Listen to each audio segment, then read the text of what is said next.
I cannot talk that fast. Not even interviewing. I'm going to take the podium here, Professor. Because I took notes on some of the things you said. And everything he said was true. Okay? And it was right, and it was correct. And I'm just going to give you a few ideas. I'm going to tell you a few examples. But first, I'm going to give you a little information. As was said earlier, I've interviewed thousands of people. I've interviewed people with foreign police departments. When I was in the Navy, I was in law enforcement, and I was a criminal investigator. Thank God we're in the United States, because most interviews in Italy, Spain, and so forth start out physically. Okay?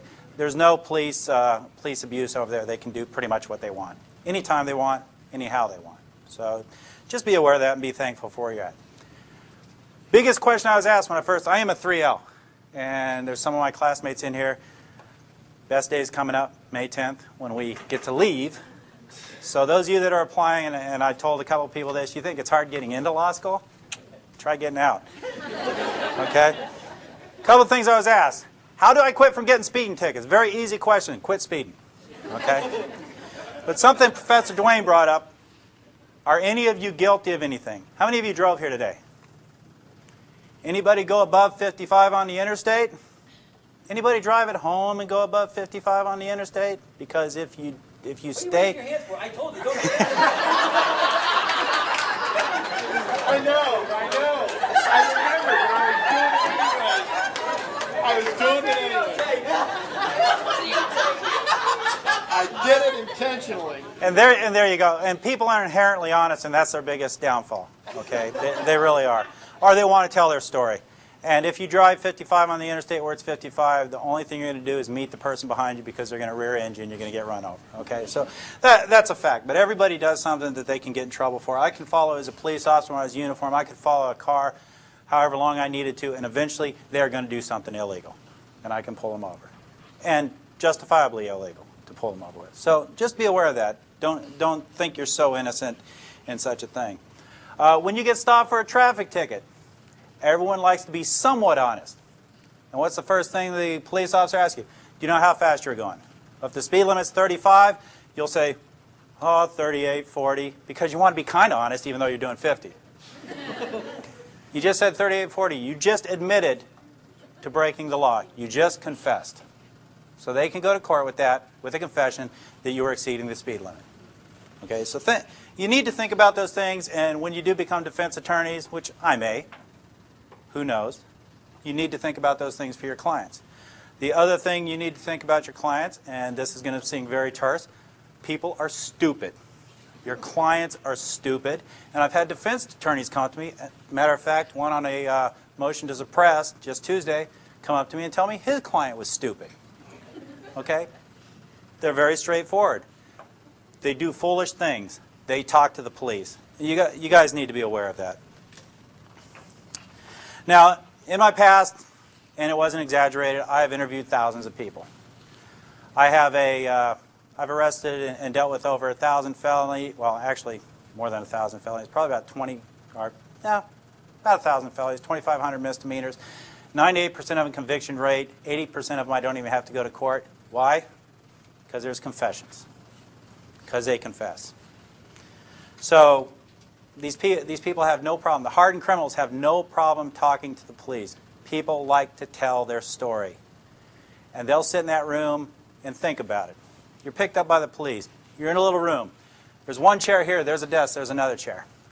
What's the thing you want the most right at that point? To get out of that room. To be out of that room. Think the police officer's shift is ending in 15 minutes. Does a police officer want to get out of that room? My overtime rate's $58 an hour. Do I want to get out of that room? I have no problem. I'll stay there for 10 hours. I'll take that $600. Okay, so I have no motivation to want to leave. You do, and that's how we get you to try to talk. I have my job. My job is to develop probable cause, develop a good case. A great case is a case with a confession.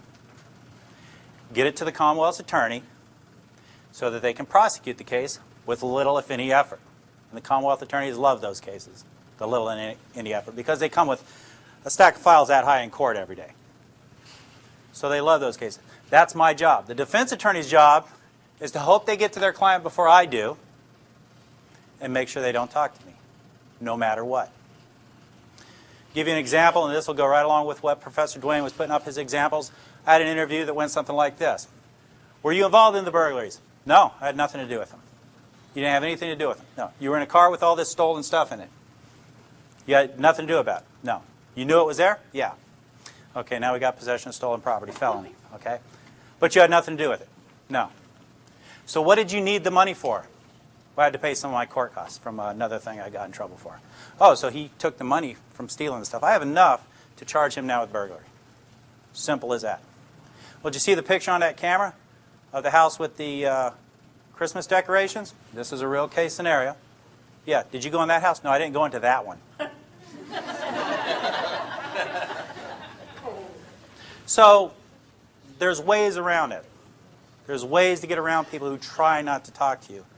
And again, as Professor Dwayne said, if you wanted to go and say you wanted to go into a boxing match, $100 if you win. You've never boxed before. You have to face somebody who's an Olympic boxer. You're going to lose. You're going to face somebody who's been interviewing people for, in my case, 28 years.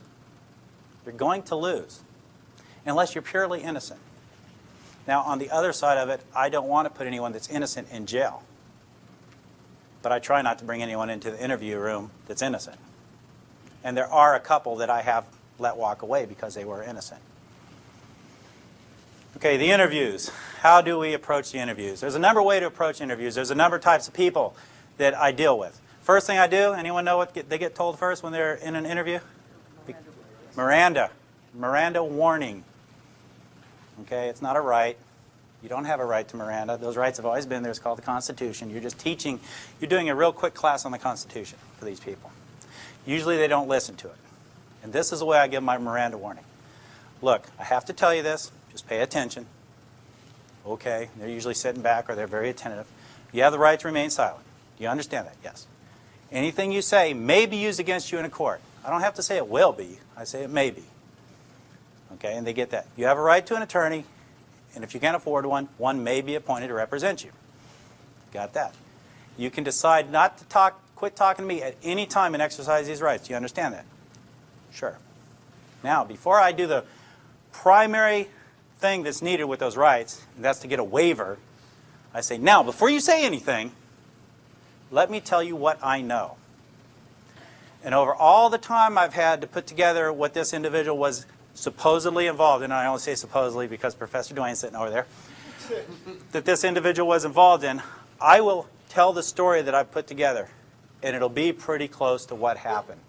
And I can see that it's pretty close to what happened because that individual starts slumping down in their chair, or they'll put their hand to their face, doing this in their mind, oh my God, I'm going to jail forever. Okay? And I can see it. And I said, now that you know what I know, do you want to talk to me? And why do I do that?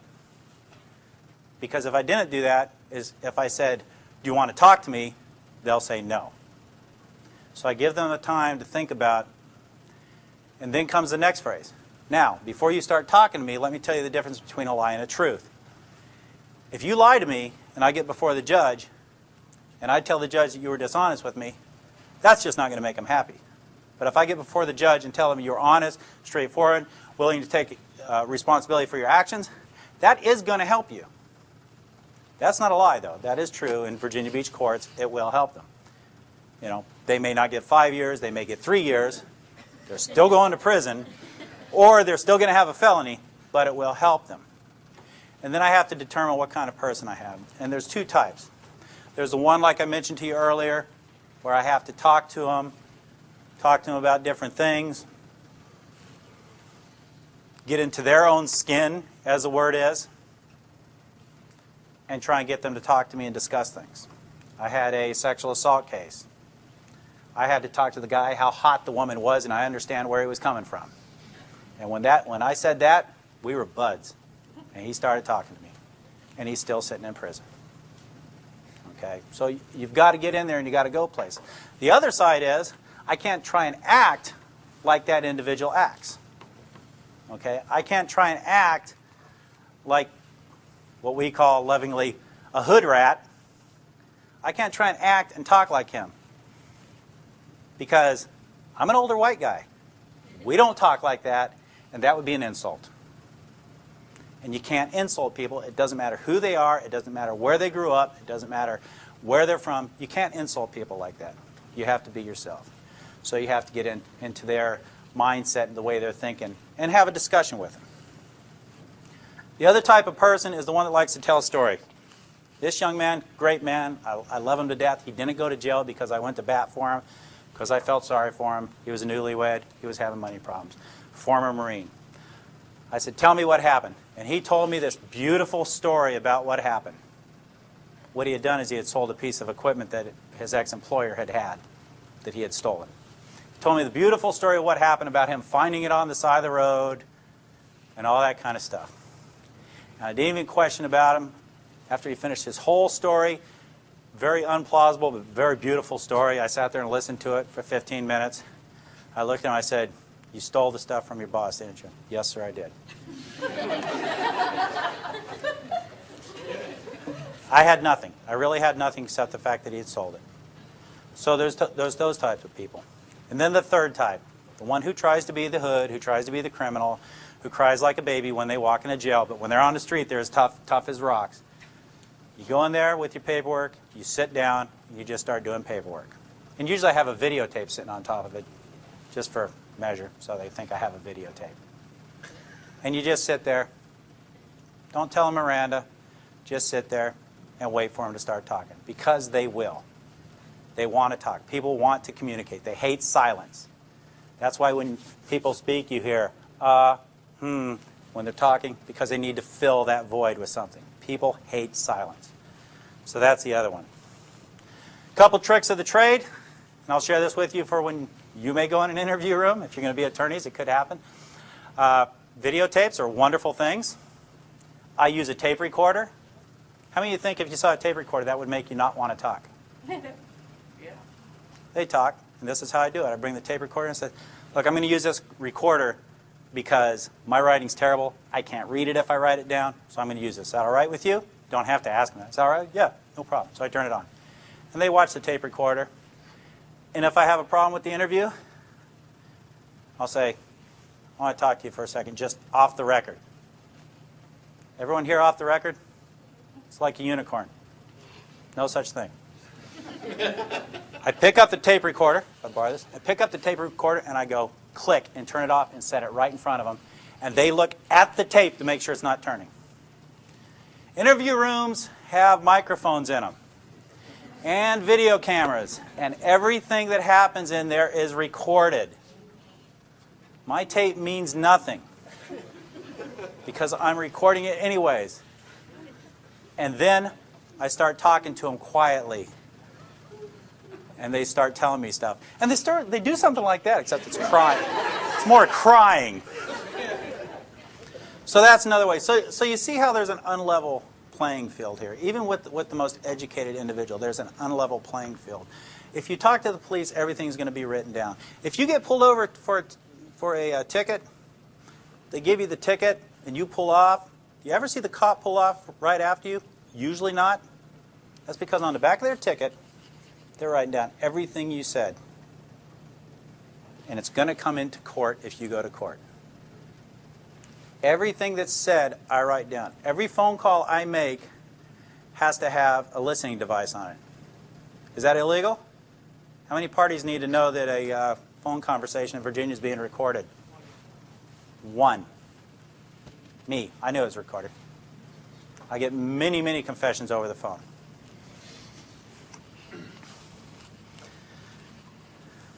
Okay, back to the people. Yes, they're stupid. Okay, people are stupid. I had a young man who told me straight up, I'm going to college. I'm going to law school.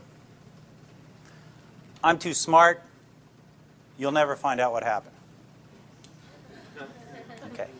He was going to Tidewater Community College. The law school of, I suppose, Tidewater Community College. He was the partner to the one who I told you the interview about just a little while ago, where I would ask him what he needed the money for. He was his partner. And he was very smart. So he thought. He thought he was a very intelligent individual. I ended up arresting him 5 times out of his house. His mother hated me. She liked me the first time. She apologized. She didn't really like me much the second time. It got to the point where she really hated me after that. He's doing 8 years upstate. He's very smart because he decided to tell me how smart he was. And in telling me how smart he was, he let it slip that he doesn't sell stolen stuff to pawn shops. He sells it to flea markets because they do not have to report to the state. I know how to drive to a flea market just as good as anyone else and go look for stuff that I'm looking for. So he was trying to impress me with his ability to be smarter than I was, and he confessed. So people are inherently stupid, especially criminals. Now, and don't get me wrong, there are some very intelligent criminals out there, and most of them work in really big office buildings and wear suits. Yep, she went to jail. Is she hurting? No. But there are some very intelligent street criminals out there as well that get other people to do their bidding and so forth and so on, and people are afraid to turn on them. But there are some very foolish people. Just a couple other things. I do a thing usually with younger people, usually between the age of, I try not to deal too much with juveniles, but between the age of 16 and 25, is once they've talked to me. Now, let's back up a little bit. You don't need a recording in court for a statement. As Professor Duane said, it's his word against my word if he was a defendant. Number one, and this is the way it works, and this is the way the real world works, in case you guys haven't been out there, that's outside the windows out there. The jury looks at a defendant sitting next to a defense attorney. That's strike one, because the jury is already looking at that as that being someone who did something that put them in that chair. Number two, they get a uniformed police officer up there. They get someone wearing a suit as a detective up there that is a professional witness. That's strike two. So now they have a professional witness against them. And then if they've confessed and that professional witness is going to sit there and read from his or her notes, the confession, that's strike three. Go get your orange jumpsuit. Do not pass go. Do not collect $200. So they have all those strikes against them. And I know you're innocent till proven guilty, but it's a jury of your peers. And the perception is if you're sitting next to a defense attorney, you have to prove you're innocent. And that's just the perception of a lot of the jury. No matter how many jury instructions they get, they still perceive that person is a hoodlum, is a criminal. And no matter how hard some defense attorneys try to put their clients in suits and have them sit up at the table, if the trial is a long trial, they fall back to their old ways and they start acting and speaking in a way that's not very good for their case. So saying that, you don't have to have a recording. My suppression hearing, a statement was trying to be suppressed because when I record a confession or an interview, because we don't do interrogations, the police. We do not do interrogations. That's a bad, mean, Nazi kind of word, okay? We do interviews, okay? And you'd be amazed how much difference it makes when you use that one word versus interrogation. I'll take it off the tape and I'll have my secretary put it to paper. Immediately afterwards, I'll take that tape and I'll scan it over my magnet, throw it in my box so I can use it again. I do not keep the tape. It is not evidence. It's not required to be evidence. It is there. If it's there for the court, it's just extra. You don't have to have that. But it's really good to have. The suppression hearing, he tried to suppress that after I testified. The defense counsel stood up and says, well, Judge, I really don't have anything to say. And the Judge Canada, said, motion denied. And let's move on and go to court. So you don't have to have recordings. You don't have to have videotapes. The police videotapes, that's just extra. If you got that police officer sitting there testifying, you don't have to have that videotape. You got the guy that was right there to tell you what happened. But it's always nice to have those extra things. And what I do for these young people is I'll say, look, the person who you broke into their house are very upset. They're very angry because you sold their stuff to the pawn shop. Pawn shop stuff, sold them. They don't get their stuff back. They're very angry. They want you to go to prison. Okay? They may be very angry. They want you to go to prison. They may want to. To lessen that, that's the start of what's commonly known as a lie, because we are allowed to lie in interviews. To lessen that, you might want to make them happy. And the reason that's a lie is because when it is a felony in the Commonwealth of Virginia, The victim has nothing to do with the prosecution or how long the people go to prison or any of that kind of stuff. We're prosecuting them, not the victim. But to lessen that, what I'd like you to do is write an apology letter to the person whose house you broke into. Just write it out. Well, how do I write it? In your own words. Just write, I'm sorry for what I did. Then say that, when I broke into your house the other night, whatever. They write it out. They sign it. I sign it as a witness. I put the date and the time that it was written. I give it to the Commonwealth's attorney. It's entered as evidence as a written confession in the person's own handwriting. I don't type it up again and have them sign it. In their handwriting, a written confession. Is that person going to get convicted? I have never seen them not get convicted on that, on an apology letter. So, in support of Professor Duane, everything he says is right. That's what I do. Now, to take away the support, I don't try and send innocent people to jail. That's it. That's all I have. Any questions or anything like that? Sir?